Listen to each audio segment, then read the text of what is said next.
Hello বন্ধুরা, দেখো আজকে আমার মা বানিয়েছে কাঁচা আমের এক রকমের শরবত। তার মধ্যে আবার এরকম কাঁচা আমের টুকরোও রয়েছে। কিভাবে এই শরবতটা বানাতে হবে চলো তোমাদের একবার দেখিয়ে দিই। সবার প্রথমে দুটো কাঁচা আম নিয়ে ভালো করে ধুয়ে নিলাম। এবার আমগুলোকে এরকম লম্বা লম্বা টুকরো করে ছোট ছোট করে কেটে নেব।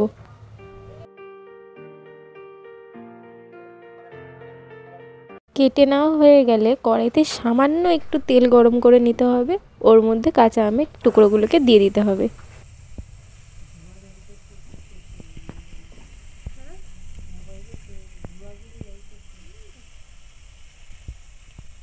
এরপর আমগুলোর মধ্যে দিয়ে দিলাম একটু হলুদ গুঁড়ো, তারপর দিয়ে দেবো পরিমাণ মতো একটু নুন। নুন আর হলুদ দিয়ে ভালো করে একটু নাড়িয়ে নেব।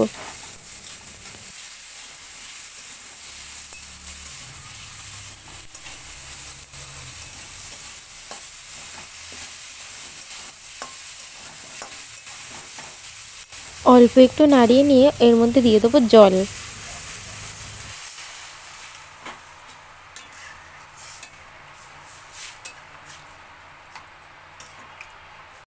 এরপর এর মধ্যে দিয়ে দিলাম কিছুটা চিনি। এখন আমগুলোকে কিছুক্ষণ সিদ্ধ হতে দেবো। ব্যাস, এবার শরবতটা একদম রেডি। এটা চাইলে গরম গরমও খাওয়া যাবে, আবার ফ্রিজে রেখে ঠান্ডা করেও খাওয়া যেতে পারে। আর আমি তো একদম গ্লাস নিয়ে চলে এসেছি খাওয়ার জন্য।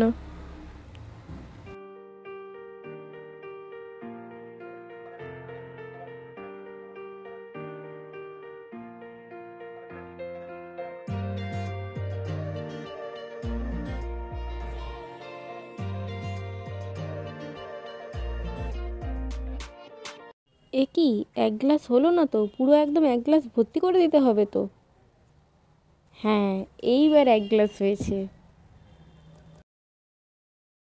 শরবতের সাথে যখন এই আমের টুকরোগুলো খাচ্ছিলাম তখন মনে হচ্ছিল যেন কাঁচা আম মাখা খাচ্ছি।